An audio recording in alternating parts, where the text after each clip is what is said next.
Jadi kerja di salah satu perusahaan restoran Arab di Puncak, di Indonesia. Di Puncak. Ya akhirnya ada salah satu customer dari Arab Saudi yang datang ke sana menawarkan pekerjaan ke saya. Kamu mau nggak ke Arab? Saya nanya-nanya ini, saya pengen makan. Akhirnya dapat Indomie gelas. Selama di Saudi ini pernah ganti majikan nggak? Banget 3 kali ganti. Ini yang terakhir di Taif. Kata si kapal itu nggak mau memberikan saya naga kapal lah, ya iya pasti kan. Iya. Karena gaji saya yang 6.000 itu udah saya ridokan.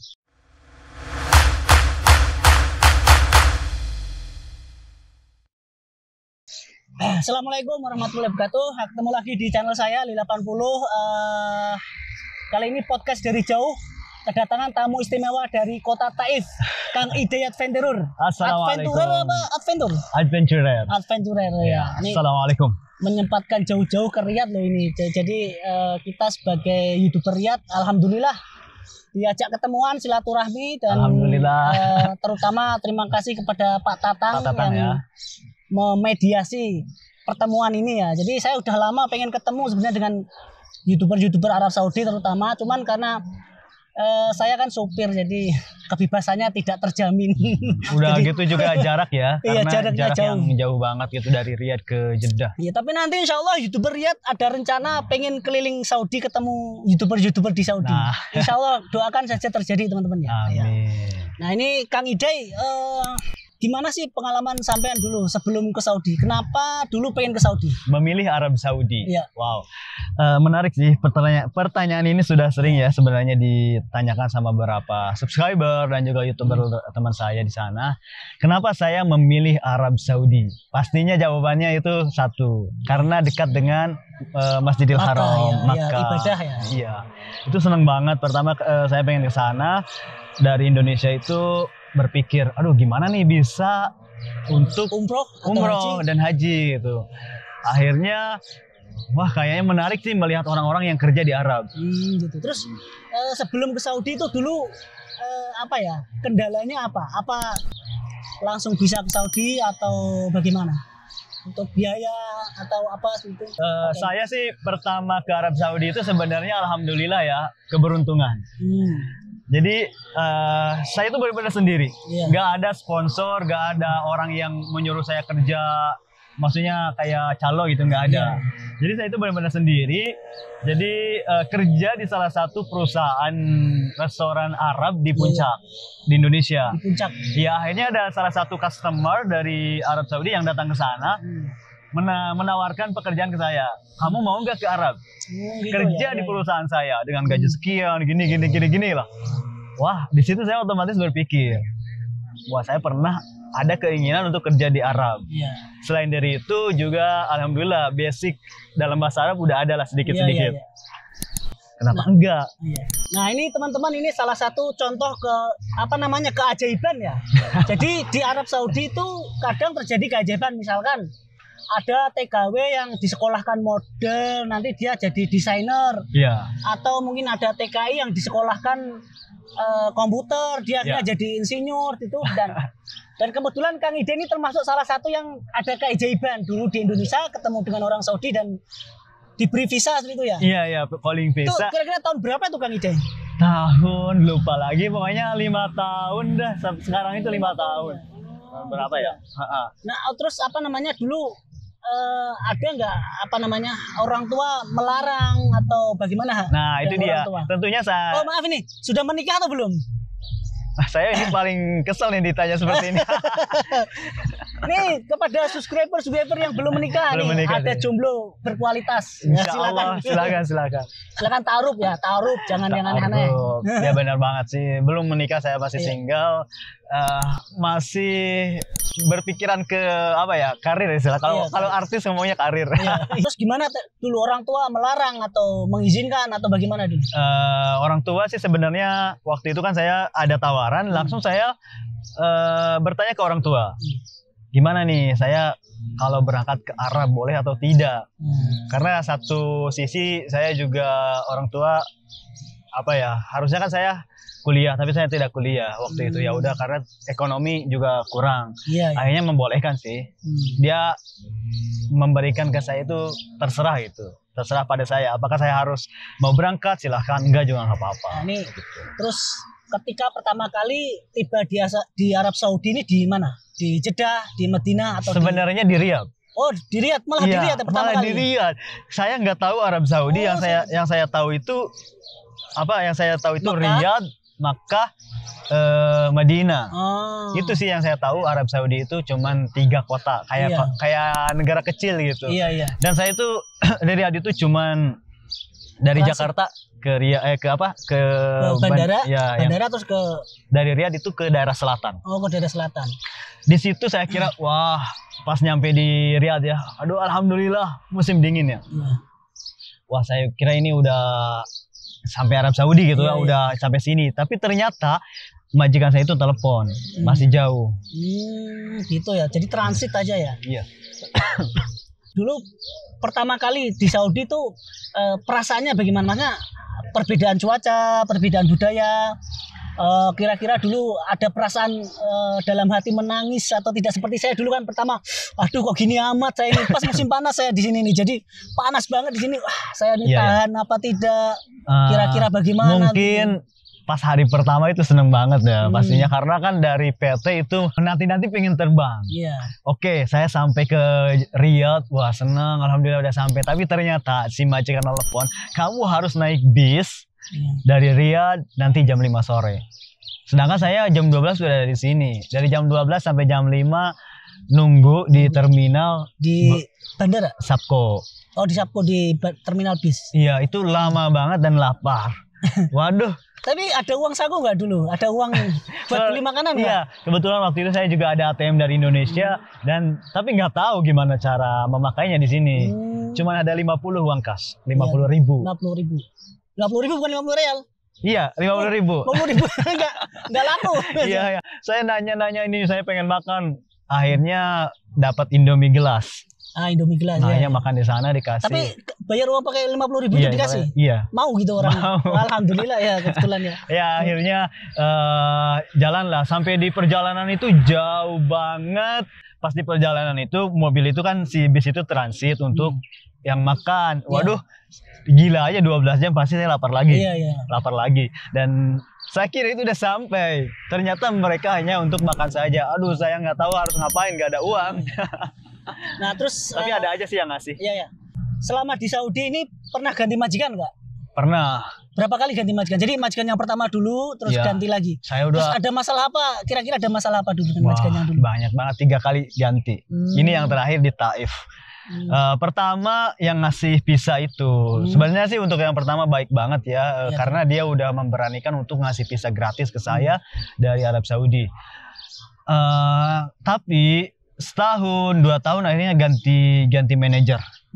Ganti manajer yang dari Suriah itu gaji itu selalu telat.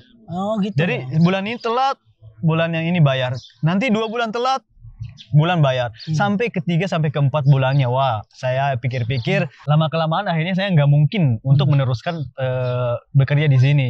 Akhirnya saya menawarkan gimana kalau saya udah aja, karena udah 4 bulan nggak digaji nih. Terus minta transfer iqomah, nagal kapala. Kata si kapala itu nggak mau memberikan saya nagal kapala ya, iya pasti kan, karena dia ngambil dari Indonesia. Saya juga bingung, aduh gimana nih caranya supaya dia memberikan saya nagal kapala. Disitulah saya meminta izin, nggak apa-apa, saya bilang gaji saya yang 6.000 rial itu nggak dikasih, saya ridho, nggak apa-apa.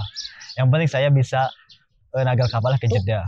Nagal kapala ongkosnya dari sampean atau dari majikan yang baru? Dari pokoknya saya yang gaji saya yang 6.000 itu udah saya pas ridho kan. Nah, ini salah satu pengalaman teman-teman yang berharga teman-teman ya. Mungkin bagi teman-teman nanti ada yang mengalami masalah yang sama. Nah, ini saya mau pengen tahu dari Kang Ida ini, ketika itu dengan kafil itu drama-dramanya itu bagaimana? Apakah dibentak atau didiamkan atau nggak diberi makan atau bagaimana? Kan banyak pengalaman seperti itu. Saya salah satu tipe orang Indonesia yang melawan orang itu dengan dengan cara lembut. Oh ya, biasa gitu ya Mas. Iya, dengan dramanya kadang dulu kan ada majikannya punya drama-drama sendiri kan kita biasanya Iya, begitu. iya. Kalau majikannya sih dia bilang ke saya, oh saya itu ngambil kamu itu habis sekian, biaya udah banyak, udah ngeluarin banyak gitu. Saya itu memohon, mohon karena ini kan di sini sekarang udah gaji saya telat terus saya bilang di sini saya kerja udah lebih dari kontrak dan saya juga kerja dengan nggak pernah apa ya kalau gini Lika-liku. Nah itu selalu itu alhamdulillah saya memberikan yang terbaik. Tapi saya pengen pengen lebih dekat lagi ke Makkah. Akhirnya ya dia berpikir alhamdulillah. Tapi nggak sampai pulang ke Indonesia baru kesini nggak kan? Enggak. Jadi nagel kafalah di sini. Iya. Pure 100% ya. 100% membolehkan. Nah ini teman-teman jadi pengalaman ya. Jadi jangan asal kabur aja. Jadi teman-teman jadi kalau ada masalah ya dibicarakan dulu. Benar. Kabur tuh kalau sudah sampai yang paling terakhir udah nggak bisa apa-apa, mungkin sudah sangat jahat majikannya, mungkin ya itu bisa kabur pun itu harus ada apa namanya, ada perhitungan. Benar. Kaburnya kemana, biar nggak tambah masalah lagi. Gitu. Alhamdulillah sih. Ini pengalaman dari Kang Ide ini sangat berharga loh teman-teman. Jadi mungkin kita bisa nagel kafalah. Jadi kita itu bisa nagel kafalah asal ya pertama kita bisa ngomong dengan bagus, kemudian ya tentu nasib ya. Kadang ada juga yang langsung dipulangkan juga. Pokoknya dengan rayuan-rayuan yang mungkin. Tapi yang paling utama itu doa ya. Iya, pastinya. Yang pasti si kafil itu terhadap kita itu jadi ngerasa gimana, kasihan gitu. Jangan kalau panas sama panas, wah itu bahaya. Yang pasti dia ngeblok kita. Nah terus akhirnya saya pindah ke Jeddah. Ya. Terus di perusahaan baru itu gimana? Wah di Jeddah saya nggak berselang lama karena perusahaan yang di Jeddah itu ternyata ditutup sama Baladia. Ditutup. Terus berarti mudah pindah kafil lagi mudah gitu ya? Iya. Lebih mudah lah. Lebih mudah di situ karena ya nggak dikerjakan lagi. Bahkan itu cuman nggak terlalu lama sih, cuman 1 bulan kalau nggak salah. Cuman dari situ saya nggak kerja, ngapain 1 bulan, akhirnya dia mempersilahkan untuk pindah. Nah saya lihat Kang Ide ini bahasa Arabnya sangat lancar nih. Belajarnya dari mana ini? Ini kebutuhan aja sih. Kebutuhan atau kepepet nih? Aduh alhamdulillah untuk bahasa Arab. Saya karena itu suka banget dengan bahasa Arab dari kecil. Dari kecil ya. Belajarnya di sekolah negeri atau di madrasah dulu di Indonesia? Sebenarnya sekolah di negeri, cuman tinggal di tempat pesantren lah istilahnya. Oh di pesantren. Saya malu kalau bicara ini. Nggak apa-apa. Jadi kalau siang sekolah, malam ya belajar bahasa Arab, belajar nahwu sorof. Dari Indonesia sudah pintar bahasa Arab gitu ya? Alhamdulillah. Karena kalau berbicara enggak sih, cuman lebih ke makna-makna dari dalam bahasa Arab dan cara pengucapan. Cara pengucapan itu ya? Gini loh, saya itu dulu, ayah saya kan petani ya.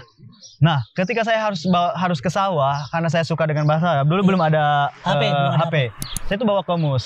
Bawa kamus, jalan-jalan bawa kamus. Kalau ada tulisan Arab, ini apa artinya? Ini apa artinya?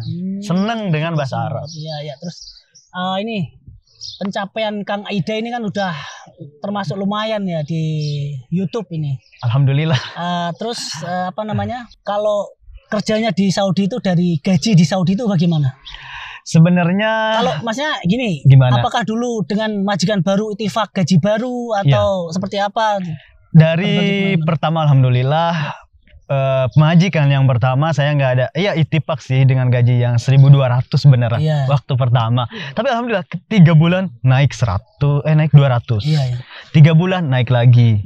Sampai di 2 tahun sampai 2.000 naik. Masya Allah. Itu tanpa ada kontrak.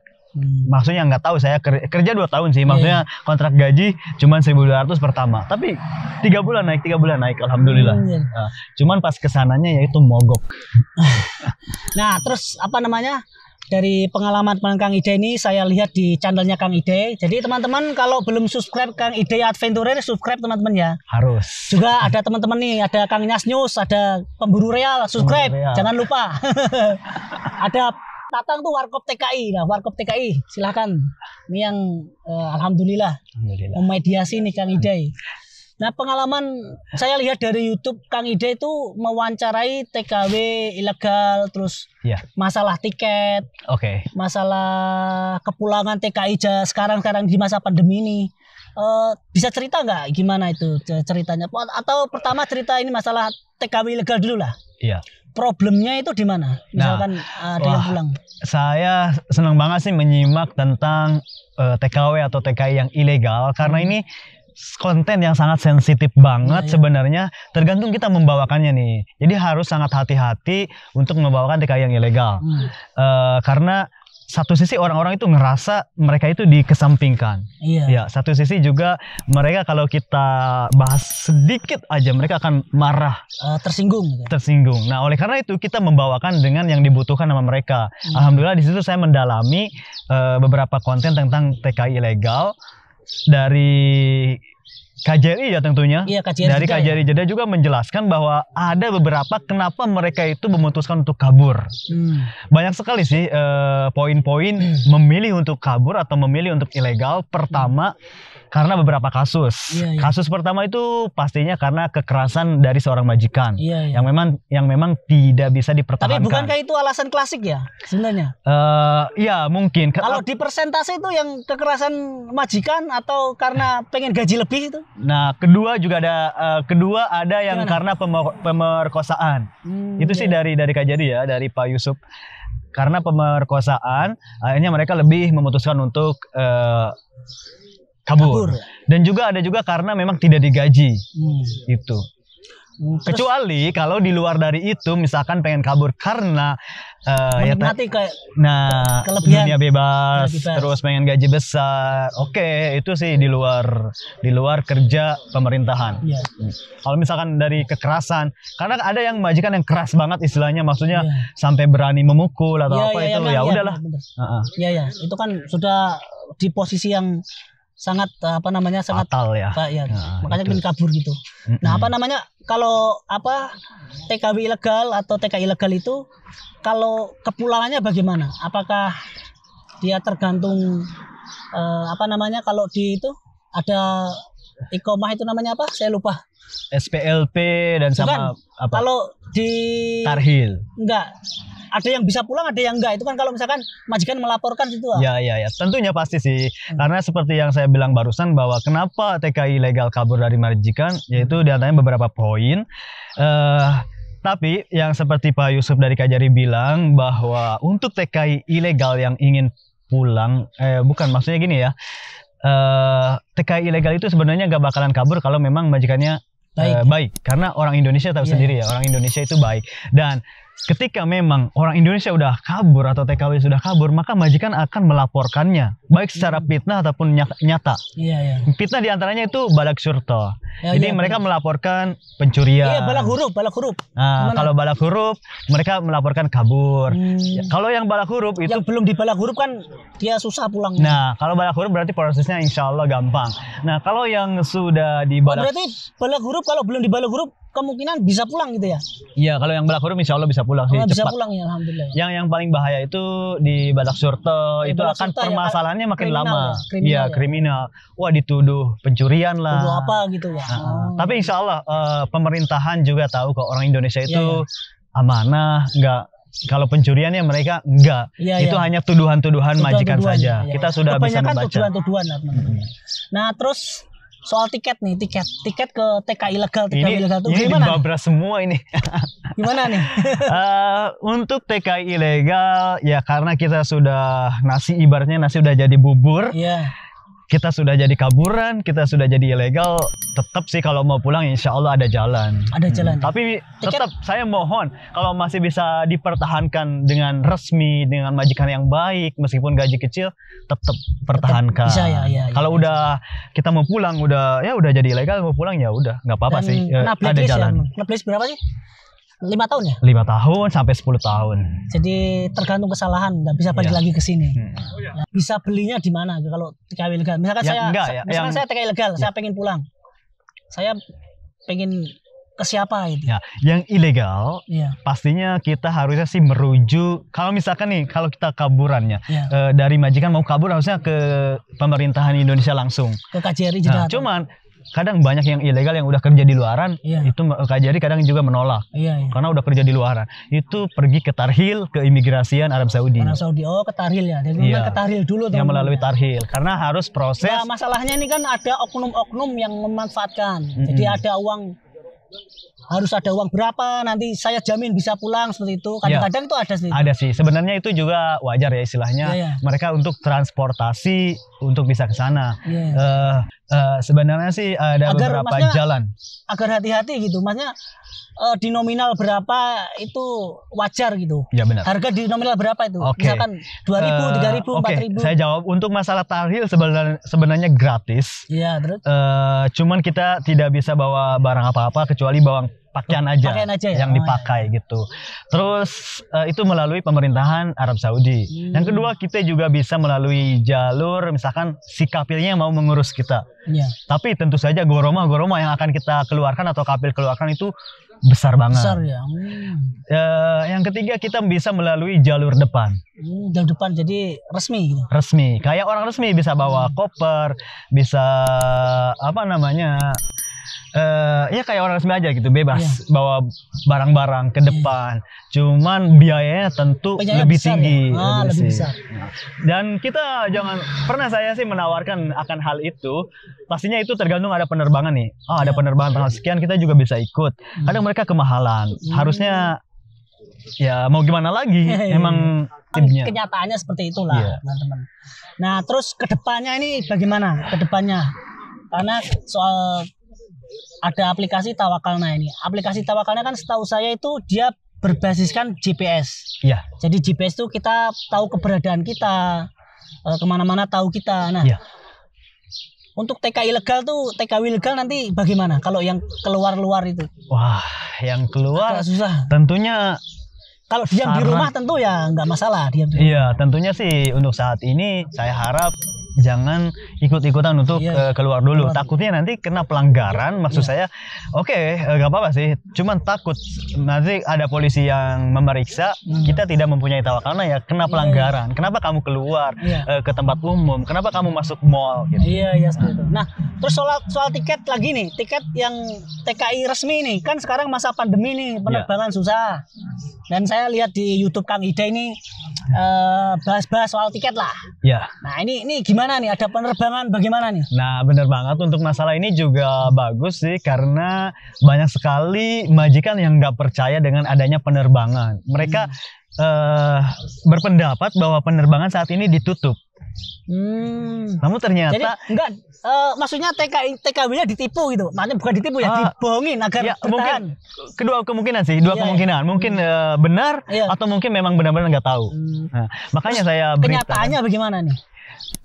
Ya saya kenyataannya dapat dua-duanya. Ada yang majikannya nelpon saya, Mudir katanya, jangan itu dong, jangan bilang aja ditutup gitu. Kadang ada yang bilang gitu karena masih butuh dia. Kadang juga ada yang bilang tidak tahu benar-benar katanya ditutup. Maksud ditutup itu penerbangan dari luar Arab Saudi ke Arab Saudi untuk 20 negara termasuk Indonesia. Termasuk Indonesia, iya. Jadi yang masuk ke Saudi itu ditutup, tetapi kalau keluar bisa. Nah, jadi teman-teman jangan khawatir yang resmi ya. Jika mau pulang ke Indonesia ada penerbangannya. Ada penerbangan, dan jangan khawatir, itu maskapai Indonesia yang terbang dari Jeddah ke Jakarta. Itu ada apa aja maskapainya? Kalau kemarin-kemarin sih tentunya ada 2 maskapai ya. Kalau kemarin-kemarin ada 3, ada Garuda, Lion Air, Citylink.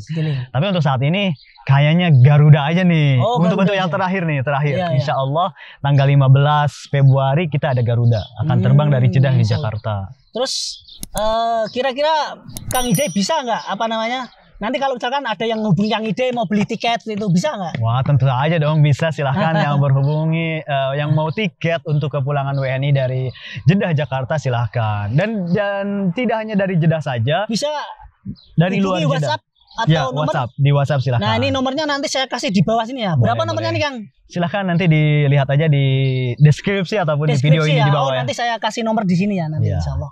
Nah, terus harganya berapa nih, Kang, tiket? Harga untuk Garuda Indonesia sebenarnya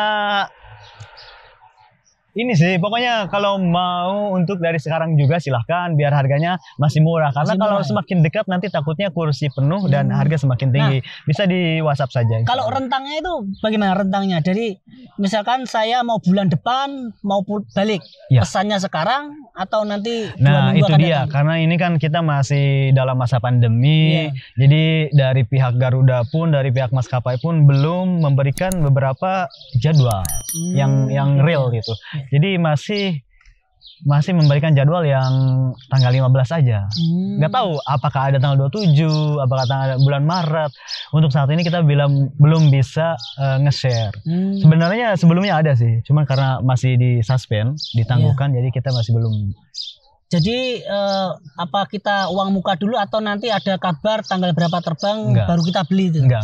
Nanti kalau udah, saya itu paling gak mau megang uang orang. Nanti kalau misalkan udah benar-benar ada, silahkan. Baru beli tiket. Iya. Oh ya, ini Insya Allah. teman-teman kalau yang mau pulang silahkan. Jadi bisa pulang. Jadi sekarang dan insya Allah moga-moga ya pandemi segera berakhir teman. Iya, benar. Kang Ide ya. Iya.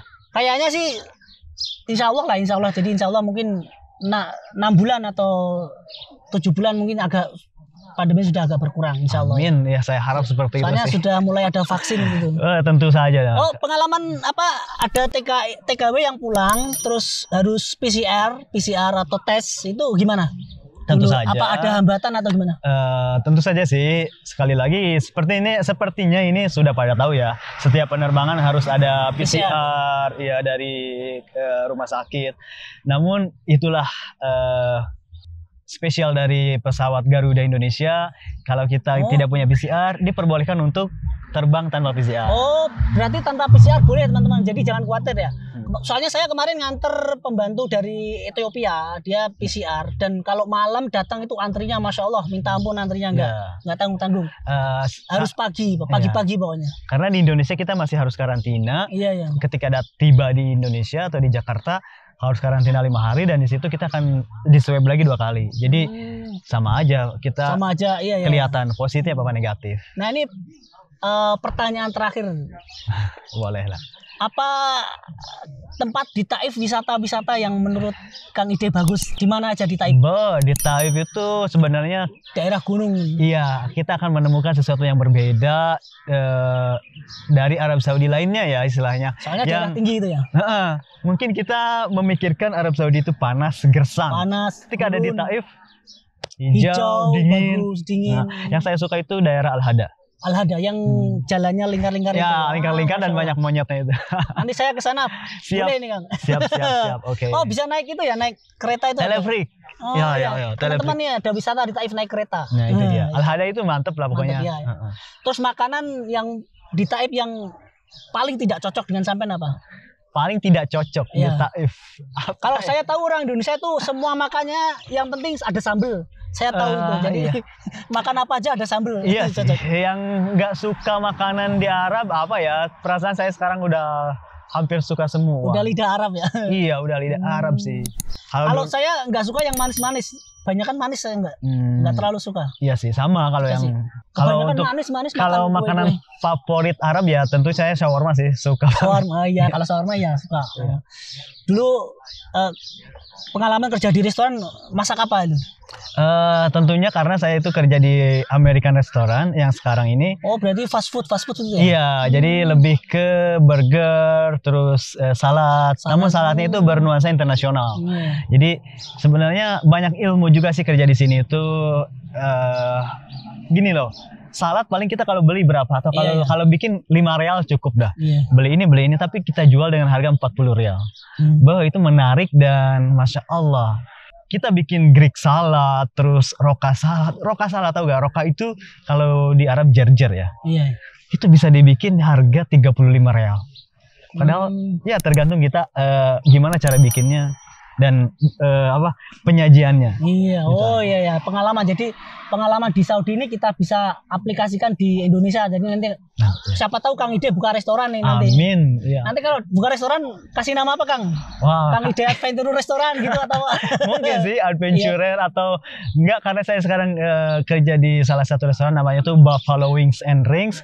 Mungkin ada kesananya juga sih. Di burger, masalah burger ya, itu ya. Di burger, di salad. Saya suka dengan salad. Masya Allah. Insya Allah lah.